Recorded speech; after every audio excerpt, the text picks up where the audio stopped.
오늘은 여호수아의 유산이라고 하는 주제로 말씀을 듣겠습니다. 자, 오늘 이 말씀은 여호수아가 죽기 전에 무엇을 남겼는가 하는 말씀의 내용인데요. 자, 그래서 우선 27절 말씀을 한번 읽으면서 시작을 해보겠습니다. 자, 같이 읽어보시죠. 시작. 모든 백성에게 이르되 보라, 이 돌이 우리에게 증거가 되리니 이는 여호와께서 우리에게 하신 모든 말씀을 이 돌이 들었음이니라. 그런즉 너희가 너희의 하나님을 부인하지 못하도록 이 돌이 증거가 되리라. 그래서 이 돌이 증거, 무슨 증거일까요? 자, 제가 이 말씀을 준비하면서 이제 생각을 하게 된 사람이 있는데요. 윌리엄 캐리라고 하는 사람입니다. 인도에 가서 선교를 했던 아주 특별한 사람인데요. 영국 교회가 파송을 했는데 이제 인도에 가서 엄청난 그런 선교 사역을 하게 되는데, 그래서 이 윌리엄 캐리 하게 되면 현대 선교의 아버지라 이렇게 얘기를 해요. 그래서 제가 이 윌리엄 캐리는 사실은 침례교 교단 선교사인데, 그래서 이 침례교 신학교, 이 미국에 있는 침례교 신학교에서는 이 윌리엄 캐리를 이제 최고로 이렇게 생각을 해요. 그래서 제가 이 윌리엄 캐리에 대해서 선교학을 배울 때 한 학기 동안 계속해서 이제 윌리엄 캐리에 대해서 이제 제가 공부할 수 있는 기회가 있었는데요. 제가 그 강의를 들으면서 생각한 것이 뭐냐면, 이 보통 사람이 아니구나. 보통 사람이 아니구나. 그런 생각을 했어요. 그러니까 1761년부터 1834년까지, 그러니까 73년을 살았는데, 이 사람은 16살 때 뭐 했던 사람이냐면 구두 수선을 했던 사람이에요. 그러다가 19살 때 그리스도를 영접하고 23살 때 이제 목사 안수를 받고, 그리고 이 사람이 선교에 대한 비전을 갖게 된 동기가 있어요. 동기가 뭐냐 하게 되면 쿡 선장의 항해기라고 여러분 들어보셨죠? 그 책을 읽다가 세계 선교에 대한 비전을 품게 되는 것이죠. 근데 재미있는 건 뭐냐 하게 되면 1793년도, 33살 때 그 인도 가는 배를 타는데, 이 배 타고 가는데 몇 달 만에 목적지에 도착했냐 하면 5달 만에 이렇게 도착을 해. 근데 1793년도에 이제 정식으로 이제 선교를 떠났는데, 그런데 그 선교 가기 바로 전 1792년이겠죠. 1792년도에 이분이 선교에 대한 책자를 한 89페이지, 87페이지 되는 그런 책을 이렇게 출판을 하는데, 근데 머리가 아주 비상했던 것 같아요. 특히 어디에 소질이 있었던 사람이냐 하게 되면 의학에, 랭귀지에 이 소질이 있었던 사람이에요. 제가 이렇게 가만히 볼 때 이 선교사들, 선교를 준비하고 선교를 하려고 하는 사람들은 특히 이 언어의 은사가 없으면 많이 불편하겠다, 이런 생각을 했는데요.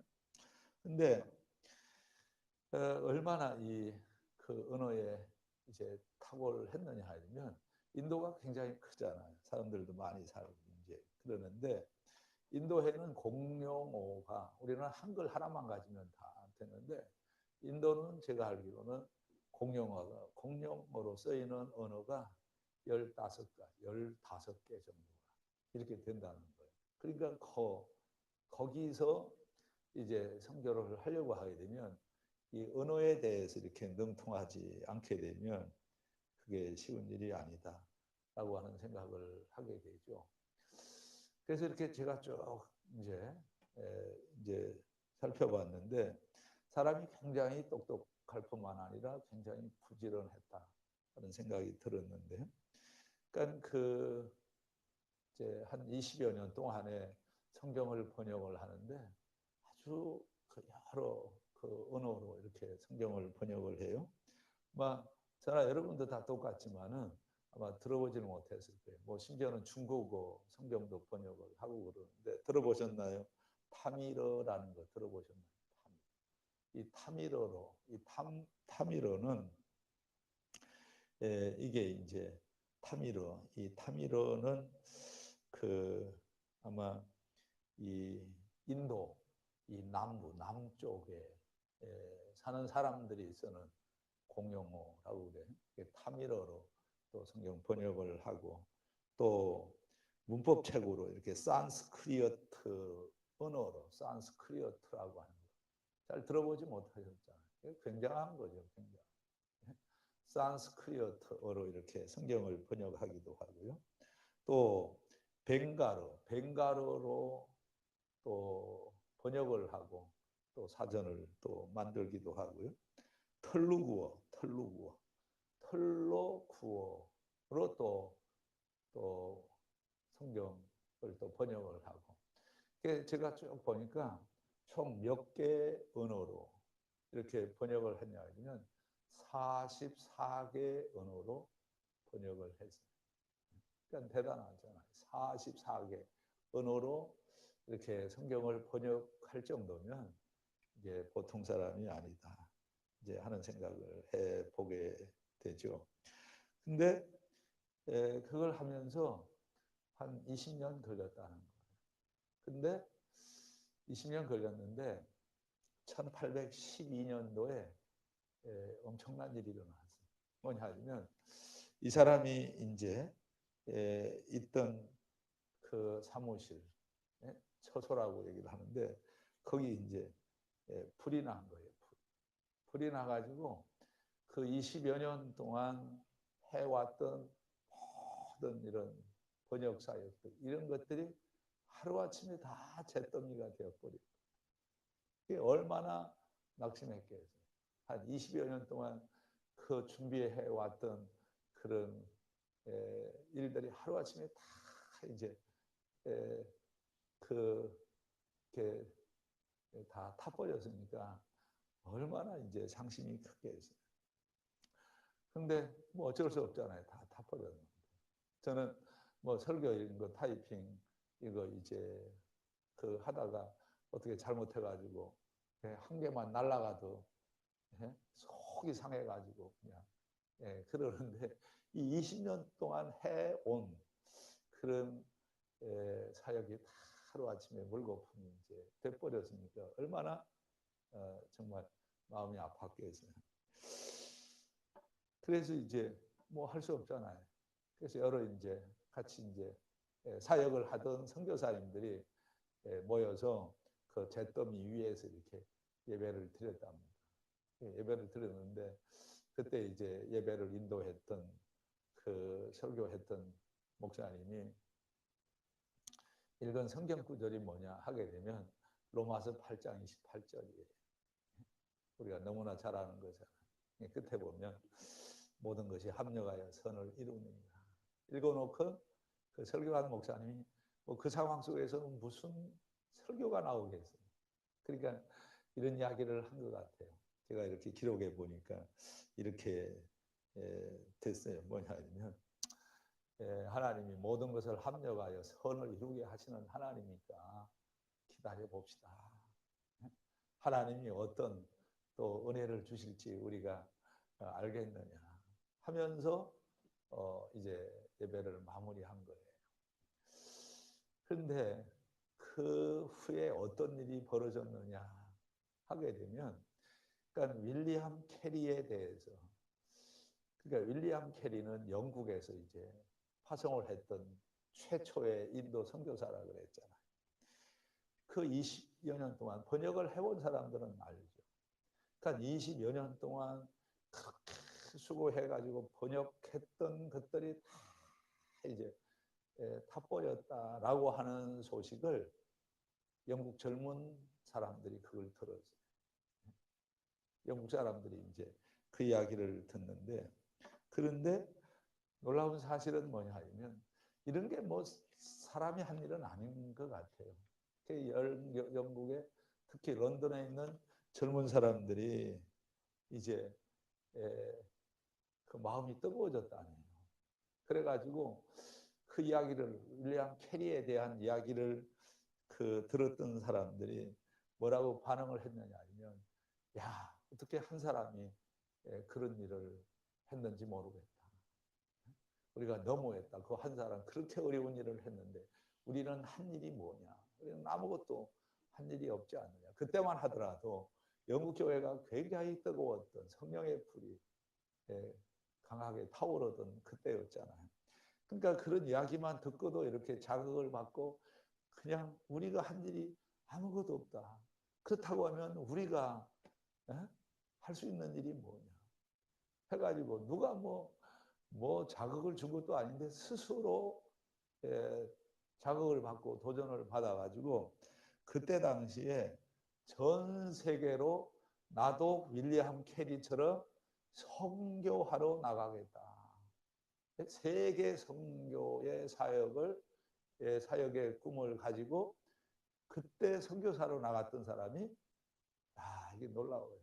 몇 명이나 그냥 나가겠다고 헌신을 다짐했느냐 하면 3,000명이에요. 윌리엄 캐리 때문에. 그리고 이 윌리엄 캐리가 지금 사역하고 있는 데가 인도잖아요. 그 인도인데 인도로만 선교하겠다고 몰려든 사람이 몇 명이냐 하게 되면 여기 400명이 인도로 간 거예요. 이 사람이 한 일이 아니잖아요. 그런데 더 놀라운 건 뭐냐 하면 윌리엄 캐리가 한 일이 번역이잖아요. 근데 이 번역의 은사가 있었던 젊은 사람들이 우리가 같이 윌리엄 캐리가 해오던 그런 일들을 우리가 같이 하겠습니다 해가지고 성경 번역에 동원된 사람이 몇 명이냐? 50명이에요. 그 50명이 어떻게 했느냐 하면 윌리엄 캐리가 했던 그 성경 번역을 2년 만에 다시 그 일을 다시 회복시켰다라는 거예요. 그럼 가만히 생각을 해보세요. 가만히 생각을 해보면 이 엄청난 일이잖아요. 그러니까 한 사람의 영향력이 얼마나 큰가. 나라의 젊은이들 3,000명이 선교했다고 벌떼처럼 일어날 수 있는 일, 감히 사람이 한 일이겠습니까? 그래서 이 윌리엄 캐리가 이제 뭐 설교인지 하여튼 뭔지 잘 모르겠는데 이 윌리엄 캐리가 남긴 문장 2문장이 마음에 와닿더라고요. 이게 뭐냐 하면 첫째는 이런 이야기를 했어요. 하나님으로부터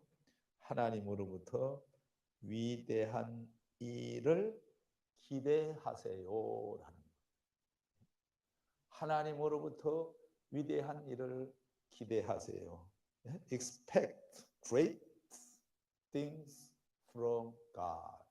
하나님으로부터 위대한 일을 기대하십시오. 시작. 하나님으로부터 위대한. 그러니까 하나님은 위대한 일을 행하시는 하나님이시기 때문에 하나님이 위대한 일을 행하실 것을 기대합시다. 이 얘기, 이 문장을 하나 남겼고요. 또 하나는 뭐라고 얘기를 했느냐 하면 하나님을 위해서 위대한 일을 성취하십시오. 하나님을 위해 위대한 일을 성취하십시오. 시작. 하나님을 위해 위대한 일을 성취하십시오. 이 2문장. 그러니까 한 사람이 제대로 헌신을 하고 나니까 이런 엄청난 그 영향력이 있었다는 거죠. 오늘 제가 우리가 읽은 이 말씀을 가만히 보니까 역시 그런 영향력을 주었던 사람이 바로 여호수아구나 하는 생각을 하게 되는 거예요. 그래서 오늘 우리가 읽은 말씀 31절을 한번 봐봐요. 자, 31절 보면 이렇게 얘기를 하죠. 자, 같이 읽어봅니다. 시작. 이스라엘이 여호수아가 사는 날 동안과 여호수아 뒤에 생존한 장로들 곧 여호와께서 이스라엘을 위하여 행하신 모든 일을 아는 자들이 사는 날 동안 여호와를 섬겼더라. 그러니까 이 여호수아 때문에 이 신앙 부흥 운동이 일어났다는 거예요. 그러니까 윌리엄 캐리 한 사람 때문에 영국 교회, 영국 젊은이들을 가슴에 복음의 불을 당겼던 것처럼 여호수아가 바로 뭘 했느냐 하면 여호수아가 온 백성들에게 신앙 부흥 운동을 일으켰다는 거죠. 그래서 여기에 보면 여호수아가 사는 날 동안에는 이렇게 백성들이 다 하나님을 섬겼다. 우리 교회가 지금 정말 이제 준비해야 되고 해결해야 될 것이 뭐냐 하면 특히 영국도 그렇고 미국도 그렇고 다 보면 영향력 있는 목사님이 목회할 때는 교회가 부흥을 해요. 근데 그 목사님이 죽게 되면 교회가 이렇게 쪼그라들어요. 대표적으로 여러분 그 찰스 헤든 스펄전 목사님 같은 경우에 엄청난 그런 영향을 주었던 목사님인데, 근데 그 목사님이 돌아가시고 나서는 그렇게 많이 모이던 교회, 그 교회가 뭐 몇십 명 정도로 이렇게 줄어든 거예요. 오늘 여기에 31절이 바로 그거예요. 우리가 이걸 안타까워해야 되는. 뭐냐 하게 되면, 자, 여호수아가 사는 날 동안, 살아있는 날 동안은 이렇게 그 영적인 그 부흥 운동이 유지가 될 수가 있었지만, 이 여호수아가 죽은 다음에, 여러분 우리가 이제 보게 되면 오늘 말씀은 여호수아가 이제 죽자예요. 몇 살에 죽어요? 몇 살에 죽어요? 몇 살에 죽어요? 몇 살에 죽어요? 자, 몇 살에 죽어요? 아니, 몇 살에 죽었을까요? 아마 제가 알기로는 요셉과 여호수아는 똑같이 110년 살고 죽어요. 110년. 아마 우리가 읽은 성경에 아마 나올 텐데요. 110살에 죽었다 하는 말이 어디에 나올까요? 29절인가? 아마 나올 거예요. 한번 읽고 한번 보시죠. 자, 같이 읽어봅니다. 시작. 이 일 후에 여호와의 종 눈의 아들 여호수아가 110세에 죽으네. 그랬죠. 자, 옆에 분들 보면서 저녁에 이렇게 또 모처럼 오셨으니까 축복이나 마음껏 하십시다. 110세까지 사세요. 시작. 자, 100 몇 세까지 사시라고요? 110세까지 사세요. 시작. 자, 그러니까 110세. 요셉도 110세. 아마 그런 걸로 제가 알고 있어요. 뭐 그거 외우는 거 중요한 건 아니에요.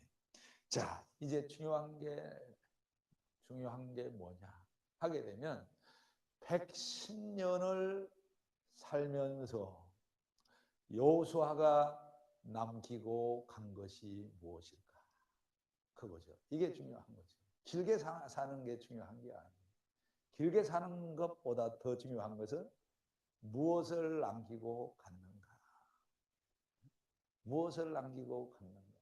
아까 우리가 뭐라고 축복을 했어요? 몇 살까지 살라고요? 110세까지 사세요. 시작. 110세까지. 이제는 다그치면서 물어보세요. 뭘 남기고 갈 거예요? 시작. 뭘 남기고 갈 거예요?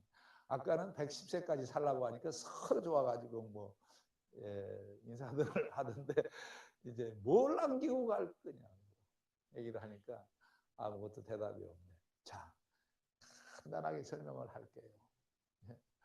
자, 여호수아가 죽었다 하면 우리도 죽어야 될 사람. 그러면 여호수아가 남긴 것이 무엇인지를 우리가 제대로 공부할 필요가 있겠죠. 그래서 우리가 여호수아가 남긴 영적 유산을 우리도 남기면 좋겠다. 예? 그런 생각을 한 것이죠. 첫째, 딱 오늘은 세 가지만 얘기를 할 거예요. 여호수아가 남긴 건 몇 가지라고요? 세 가지. 제가 다 알고 있어요. 네 개 하면 다 몰라버려요. 그러니까 세 개 해야 다 기억을 해요. 자, 첫째는 하나님 섬기는 것을 최고로 알았던 사람이다라고 하는 걸 남기고 갔어요. 하나님 섬기는 것을 최고의 행복으로 알았던 사람. 우리 그렇잖아요. 이게 무서운 게 뭐냐 하게 되면 평가가 무서운 거예요. 평가. 사람들이 나를 뭐라고 할까? 그러니까 예수님이 질문을 했죠. 마태복음 우리가 16장 가서 보면 그런 질문을 하죠. 사람들이 나를 누구라고 하더냐 하는 질문을 하잖아요. 그 다음에 사람들이 나를 누구라 하느냐 하는 질문과 동시에 그 다음에 이어진 질문은 뭐냐면 너희들은 나를 누구로 아느냐 이 질문을 하죠. 우리가 이게 두려운 거죠. 사람들이 나를 뭐라고 하고 다니나, 사람들이 나를 뭐라고 얘기를 하나. 베드로가 이 얘기를 하자. 주는 그리스도시요 살아계신 하나님의 아들이시. 그러니까 우리가 두려워할 것은 정작 다른 것이 아니고요. 사람들이 나를 지금 뭐라고 할까? 이거잖아요. 근데 사람들은 본인 자신도 마찬가지지만 사람들이 여호수아가 사는 날 동안 하나님을 그렇게 뜨겁게 섬겼다라고 하는 것은 뭘 얘기를 하느냐 하면 여호수아를 볼 때마다 무슨 생각이 먼저 떠올랐느냐 하면 저 사람은 하나님 섬기는 것을 최고의 행복으로 알고 살았던 사람이다라고 하는 거예요. 이런 말이 오고 갔다는 거죠. 하나님 섬기는 걸 최고의 행복으로 알아. 그런데 이 여호수아는 사실 처음부터 하나님을 섬겼던 하나님의 종이라는 말이 시작된 게 아니에요. 처음부터. 여호수아를 소개할 때는요. 처음부터 여호와의 종이라고 얘기 안 했어요. 처음에 여호수아 이름이 등장할 때 뭐라고 소개를 합니까? 자, 여호수아서 1장 1절의 말씀을 같이 한번 읽어보시죠. 시작. 여호와의 종 모세가 죽은 후에 여호와께서 모세의 수종자 눈의 아들 여호수아. 자, 모세를 소개하는 표현과 여호수아를 소개하는 표현이 다르잖아요. 모세는 누구의 종입니까? 모세는 누구의 종입니까? 이 앞에 보고 할 수 있는 것들은 좀 시원시원하게 대답들을 좀 해보세요. 모세는 누구의 종이에요? 여호와의 종이라고 했어요. 그런 반면에 여호수아는 누구의 종이에요? 여호와의 종이 아니라 모세의 수종자. 영어로는 다 똑같은 거예요. servant. 그러니까 처음부터 여호수아가 여호와의 종으로 소개받은 게 아니에요. 그러니까 부지런히 모세를 섬긴 거죠. 그런데 이것이 자 오늘 우리가 읽은 말씀 24장으로 와서 24절 와서 보면 자 이런 말로 바뀌게 되는데요. 자 뭐라고 바뀝니까? 29절 한번 보여보세요. 자 29절 같이 읽어봅니다. 시작. 이 일 후에 그 다음에 뭐예요? 여호와의 종. 아까는 누구의 종이었어요? 모세의 수종자라고 그랬는데 이번엔 바뀌잖아요. 여호와의 종, 눈의 아들. 이거 뭘 얘기를 하는지 아세요? 모세의 후계자가 되었다. 모세의 후계자가 되었다. 여러분, 첫 번째, 우리가 이 말씀을 통해서 배울 진리가 뭐냐 하게 되면, 자, 여호수아는 이런 사람이 하나님을 섬기는 것을 최고의 행복으로 알고 하나님을 섬겼던 사람. 그러다 보니까 하나님께서 모세의 후계자가 되는 영광을 주셨다는 거예요.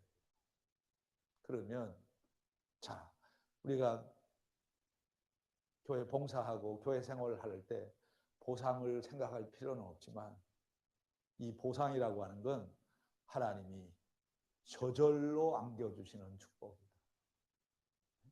이걸 우리에게 보여주는 거예요. 그래서 여러분 보세요. 구약 성경을 보면 후계자가 되는 것은 이게 최고의 축복. 그래서 후계자, 아버지의 축복권을 이어받으려고 하게 되면 장자가 되어야 돼요. 그러면 장자가 되는 것이 왜 영광이고 축복이냐 하게 되면 아버지의 영광을 물려받을 수 있는 권한이 있기 때문에. 그래서 이 장자가 되는 것이 이게 엄청난 일인데요. 근데 중요한 게 뭐냐면, 장자가 됐다라고 하는 것은 뭐 재산을 더블로 물려받는다, 이게 아니고, 더 중요한 건 뭐냐면 아버지의 그 일을 계승받는다라고 하는, 이런 의미가 있거든요. 보세요. 엘리사는 엘리야의 후계자죠. 엘리사는 엘리야의 후계자가 되는 거예요. 이건 세습이 아니에요.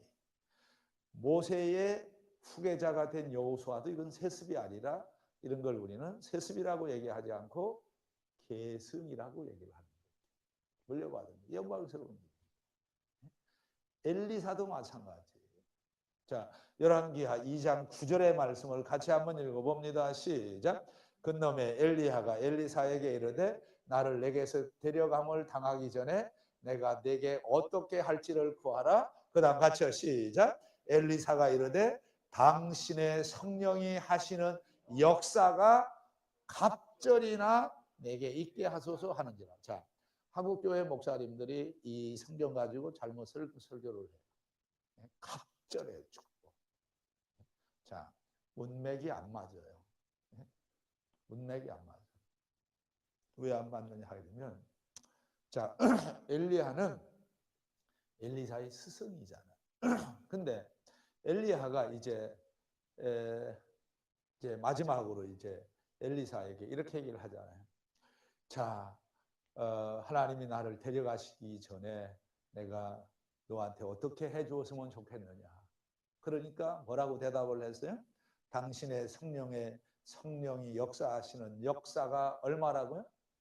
갑절이나 내게 있게 하소서 그랬죠. 갑절.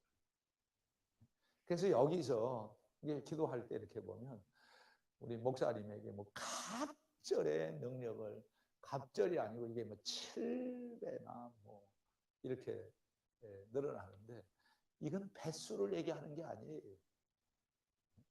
본래 원문의 이 뜻은 무슨 뜻이냐 하면, 이게 갑절이라는 것은 이게 바로 장자의 축복을 연상을 하는 거예요. 이 장자의 연상은 뭐냐 하면 계승이라는 거예요. 계승. 그러니까 스승님이 하시던 일을 저에게 물려주세요. 이거예요. 이게 후계자가 되었다라고 하는 것이죠. 우리가 그런 관점에서 보게 되면, 디모데는 누구의 후계자입니까? 바울의 후계자죠. 디모데전서 1장 바로 2절 가서 한번 볼까요? 2절 같이 읽어봅니다. 시작. 믿음 안에서 참 아들 된 디모데에게 편지하니. 이건 그냥 간단한 문제가 아니에요.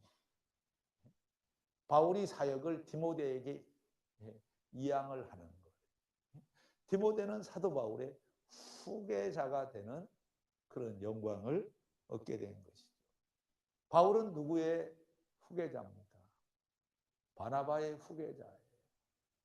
우리가 사도행전을 보면요, 바나바는 브릿지 역할을 해요. 사도행전의 전반부는 주역을 누가 하느냐 하면 베드로가 하잖아요. 그리고 후반부의 주역은 누가 해요? 바울이 하거든요. 그 중간 역할을 한 사람이 누구냐? 바나바예요. 브릿지 역할을 하는 거예요. 그래서 바나바가 하던 일을 바울에게 넘겨주는 거예요. 그래서 자, 사도행전 14장 12절에 가서 보면 이 말이 나오죠. 바나바는 제우스라 하고 바울은 그 중에 말하는 자이므로 설교했다는 거예요. 그러니까 바나바가 안디옥 교회 당회장이고 바울은 교육 목사예요. 우리가 사도행전 11장만 보더라도 그렇잖아. 그런데 이 바나바가 이 담임 목사 자리를 이 사도 바울한테 물려준 거예요. 그래서 어디를 가든지 간에 지금 여기서는 이 바나바가 설교를 안 합니다. 바나바가 설교를 안 하고 설교는 누가 했냐 하면 바울이 설교를 하는 거예요. 이게 뭐예요? 사역의 계승이라는 거죠. 시간이 없으니까 다 이걸 이야기하지 못하는데, 자, 그러면 끝으로 제가 한 가지 더 얘기를 하는데, 그럼 베드로, 예? 베드로는 누구의 사역을 물려받았느냐? 예수 그리스도죠. 베드로는 예수 그리스도의 사역을 물려받은 사람이라는 거예요. 자, 그래서 우리가 이 마태복음 16장 17절 말씀에 보게 되면, 그래서 이렇게 얘기를 하는 거죠. 자, 내가 복이 있다. 내가 복이 있다. 무슨 복일까요? 물론 신앙 고백을 하고 나서 이렇게 칭찬을 하는데, 이 복이 무슨 복이냐? 예수 그리스도의 사역을 물려받은 것이 복이라는 거예요. 그래서 18절 19절에서 18절 한번 읽어보시죠. 같이 봅니다. 시작. 또 자, 내가 네게 이르노니 너는 베드로라. 그 다음 다 같이 시작. 내가 이 반석 위에 내 교회를 세우리니 음부의 권세가 이기지 못하리라. 19절 같이 읽어요. 내가 천국 열쇠를 네게 주리니. 시어머니가 죽을 때까지, 예? 죽을 때까지 무슨 열쇠를 안 주고 죽어요? 국한 열쇠. 야, 이게 교회도 이거 참 무섭다. 예, 예. 근데 예수님은 뭐냐 하면, 예수님은 천국 열쇠를 뭐 한다고요? 내게 주리니. 그래서 어떤 교회 이제 그 위임식, 원로 목사님이 이제 은퇴식을 하면서 후임 목사님한테 교회 열쇠를 넘긴다. 그건 뭐냐면 당신이 이 교회를 앞으로 이끌어 가야 될 내 후계자다. 이야기를 하는 거예요. 자, 보세요. 여기서 우리가 뭘 볼 수 있느냐 하면 하나님 섬기는 것이 이게 최고의 복이고, 그래서 여호수아가 남긴 것은 뭐냐 하게 되면 하나님을 부지런히 하나님을 섬기는 것을 최고로 알고 섬기다 보니까 하나님이 여호수아에게 어떤 은혜를 주셨어요? 모세의 후계자가 되는 은혜를 주셨다라는 거예요. 이게 바로 우리 교회 생활하는 우리 모두에게 이게 약속된 하나님의 축복이라는 거예요. 그래서 첫 번째 남긴 유산은 뭐냐면 하나님 섬기는 것을 최고로 알고 살다 보면 좋은 일이 있다. 시작. 네, 알겠습니다. 내 나이에 무슨 앞으로 좋은 일이 있겠습니까? 하는 생각들이 있어서 그런지 대답들을 안 하는데, 그래도 한번 해보세요. 하나님 섬기는 일을 최고로 알고 살다 보면 좋은 일이 있을 거예요. 시작. 하나님 섬기는 일을 최고로 알고 살다 보면 뭐가 있어요? 좋은 일이 있어요. 자, 그런 은혜가 있기를 주의 이름으로 축복합니다. 두 번째 남긴 유산이 있네요. 그것이 뭐냐 하게 되면 여호수아는 이런 걸 남긴 거예요. 뭐냐면 나는 기적으로 살아온 사람입니다. 자, 한번 읽어봐요. 시작. 하나님의 기적으로 지금까지 살아왔다는 것을 자랑. 그러니까 사람들이 볼 때 뭐라고 보았느냐 하면 저 사람은 정말 하나님의 사람, 하나님의 기적으로 살아가는 사람이다. 여러분, 여호수아는 어떤 사람이냐 하게 되면 하나님의 기적으로 살아갔던 사람이다. 이걸 남긴 거예요. 자, 우리 성경 한번 17절을 한번 보세요. 자, 17절 같이 한번 읽어봅니다. 시작. 이는 우리 하나님 여호와께서 친히 우리와 우리 조상들을 인도하여 애굽 땅 종되었던 집에서 올라오게 하시고 우리 목전에서 그 큰 이적을 뭐하고요? 행하시. 이적. 그러니까 여호수아의 일생은 기적의 일생. 기적으로 살아온 사람. 그걸 남겨준 거예요. 기적으로 살아온 사람이다. 자, 그러면 여러분 여호수아가 겪었던 그 기적이 뭐냐? 그 기적이 뭘 것 같아요? 한번 보세요. 기적이 다 이런 거예요. 뭐냐 그러면 자, 우리가 여호수아 1장으로 가서 보면 17절, 18절 읽어보고 이게 기적일까 아닐까 한번 생각을 해보세요. 자, 17절 같이 읽어봐요. 시작. 우리는 범사에 모세에게 순종한 것 같이 당신에게 순종하려니와. 자, 보세요. 뭐가 기적이에요? 따르는 사람들이 있는 게 기적이에요. 그렇지 않아요? 뭐라고 충성을 약속을 합니까? 이렇게 약속하잖아요. 우리는 범사의 모세에게 순종한 것 같이 그 다음 다 같이 시작. 당신에게도 뭘 하겠다고요? 순종하겠다. 누가 나를 따라줍니까? 누가 내 말에 순종을 하겠어요? 누군가가 나를 따라준다고 하는 거, 내 사람이 되어주고 나를 따라주고 하는 게 여러분 이게 기적이 아니고 또 무엇이겠어요? 가만히 이렇게 보면요, 목회는 기적으로 되는 거예요. 목회는 뭐?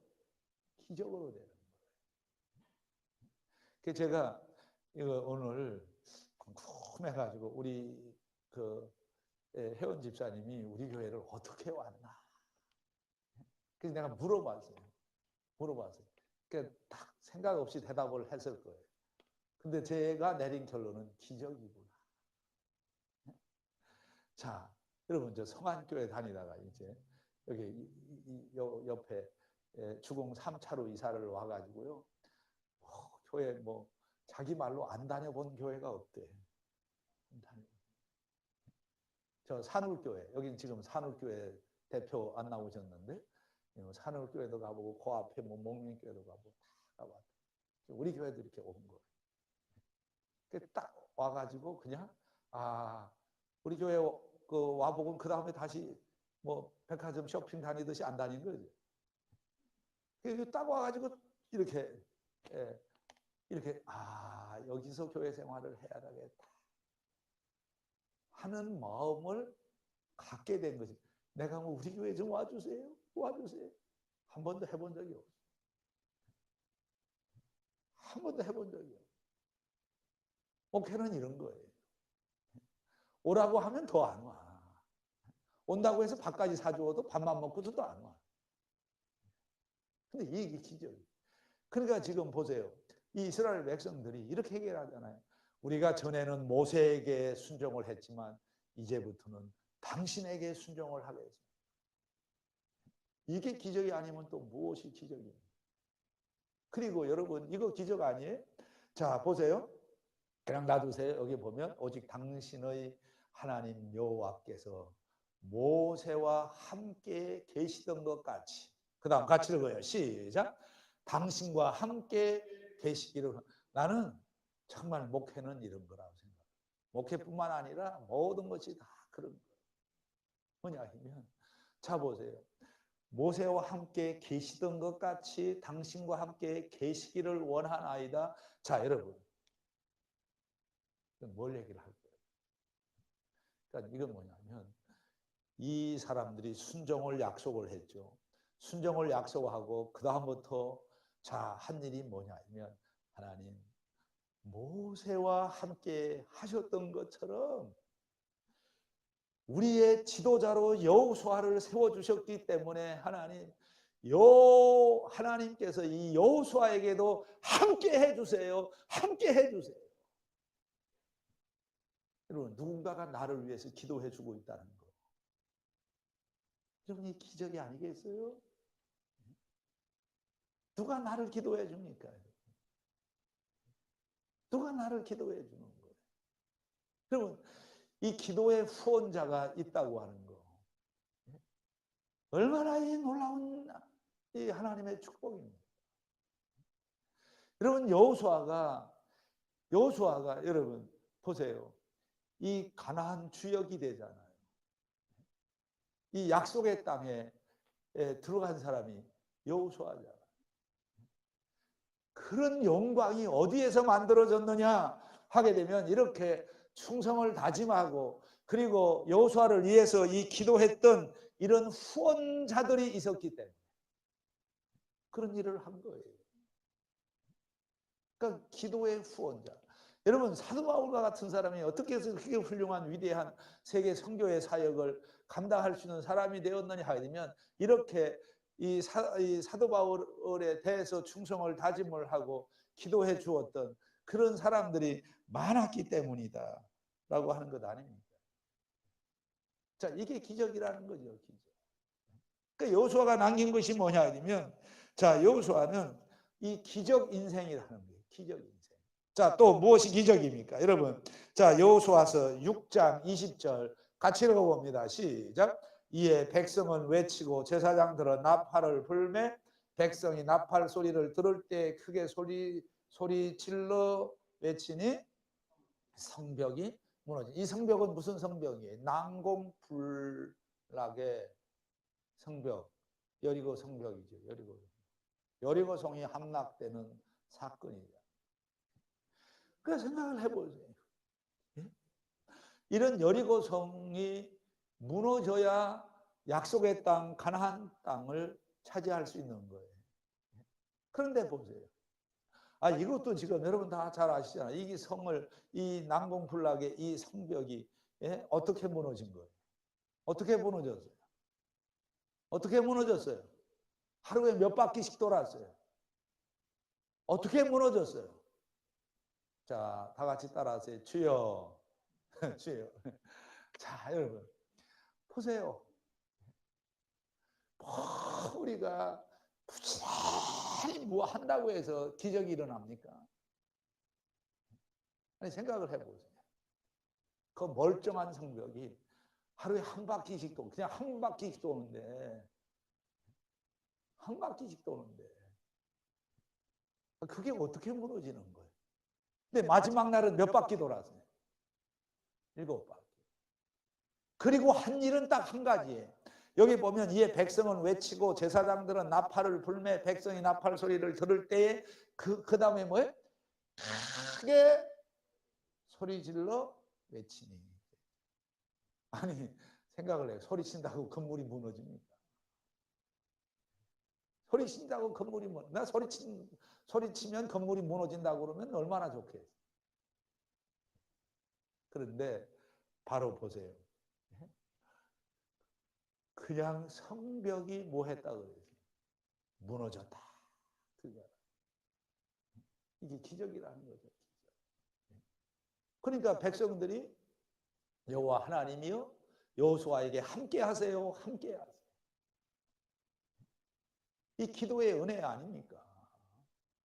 저는 이 여리고 성이 무너진 것만이 기적이 아니고, 제가 이 말씀을 준비하면서 이것도 저는 기적이다 하는 생각을 했어요. 그게 뭐냐면, 아이성에서의 실패한 것도 기적이다. 아이성에 여리고 성을 무너뜨리고 나서 그 다음에 아이성에서는 실패를 하잖아요. 그런데 다 놓고 여호수아의 그 일생을 놓고 보면 실패한 것도 크게 어떤 의미에서 보면 기적이다. 실패한 것도 기적이에요. 자, 우리 여호수아서 7장 7절인데요. 자, 같이 한번 읽어봅니다. 시작. 이르되 슬프도소이다. 주 여호와여 어찌하여 이 백성을 인도하여 요단을 건너게 하시고 우리를 아모리 사람의 손에 넘겨 멸망시키려 하셨나이까.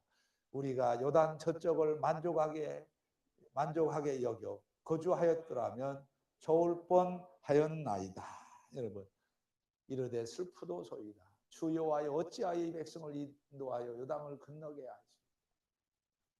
이런 내용이 지금 무슨 내용과 연관이 되어 있느냐 하면 이 7장은 아이성에서의 실패, 악한 사건과 관련이 있죠. 그 슬픔을 탄식을 하는 거예요. 자, 그런데 보세요. 이 여호수아가 모세의 후계자가 되고 계속해서 승승장구만 해왔다 그러면, 승승장구만 해왔다 하게 되면, 여러분 생각을 해보세요. 리더가 되려고 하게 되면 지식도 있어야 되고 뭐도 다 있어야 되지만은 가장 중요한 것은 뭐예요? 가장 중요한 리더십의 덕목은 파토스라는 거예요. 파토스. 불쌍히 여기는 마음, 측은히 여기는 마음. 그럼 모세가 왜 실패를 했었는지 아세요? 모세가 왜 여러분 미디안 광야에 가서 40년 동안을 거기서 시간을 보내야 됐는지 아세요? 모세는 애굽의 궁궐에서 엘리트 교육을 받은 사람. 엘리트 교육을 받은 거예요. 엘리트 교육은 받았지만은 그는 무슨 교육이 없었느냐 하면 파토스. 측은히 여기는 마음, 불쌍히 여기는 마음. 이 마음이 없었던 거예요. 그래서 하나님이 모세를 이 미디안 광야에 처박아 놓고 이 양과 이 염소나 이런 짐승들을 치면서 뭘 거기서 배우게 되느냐 하면 눈물을 본 거예요. 이게 뭐냐 하면 목자의 심정이라는 거죠. 목자의 심정. 교인의 아픔이 내 아픔으로 여겨집니까? 이게 파토스라는 거예요.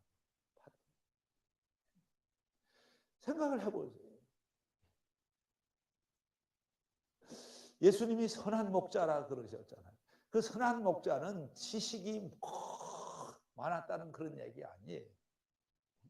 선한 목자라고 하는 것은 뭐냐 하게 되면 짐승이지만은 그러나 여러분 이 목자가 양들을 치면서 자기 생명처럼 생각을 하는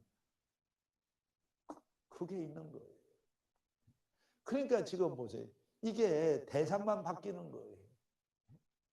그러니까 한 사람 한 사람을 이 불쌍히 여기고 측은히 여기는 이 파토스가 없이는 이 목자의 심정이 없게 되면 안 되는 거죠. 안 되는 거예요. 근데 그게 어디서 만들어지느냐? 승승장구할 때 만들어지는 게 아니고 실패함으로써 비로소 그게 채워지기 시작을 하는 거예요. 그래서 이게 기적이라는 거예요. 이 아이성에서의 실패를 통해서 슬픔을 느끼잖아. 이게 파토스의 감정이에요. 그래서 실패한 사람들의 아픔, 병든 사람들의 그 아픔, 이 아픔을 알게 되는 거예요. 그러니까 하루아침에 리더가 되는 게 아니에요. 여러 가지. 그래서 제가 그 얘기를 지금 하고 있잖아요.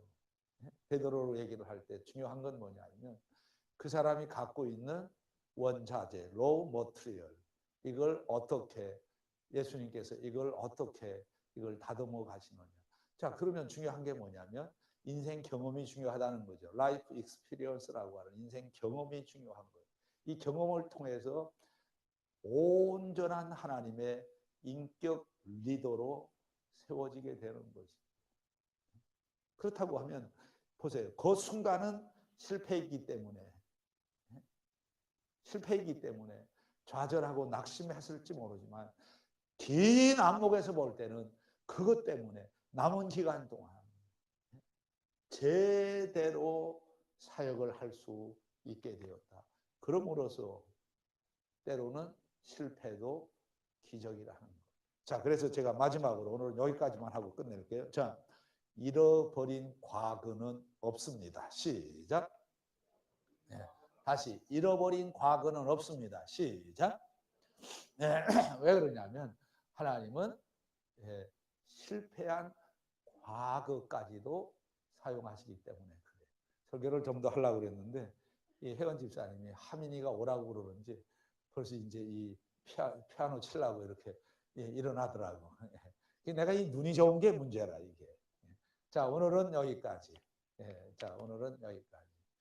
자, 우리 옆에 분들하고 한번 인사하시죠. 자, 하나님 섬기는 것을 최고의 행복으로 자, 살아갑시다. 시작.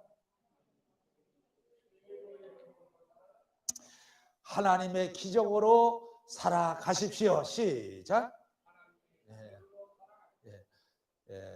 다시 기적 오늘 다 끝난 게 아니에요. 여호수아와 함께 하면서 일어났던 기적이 여러 가지가 있는데 조금만 소개했어요. 자, 다음 시간에 계속 이어가도록 하고요. 자, 이제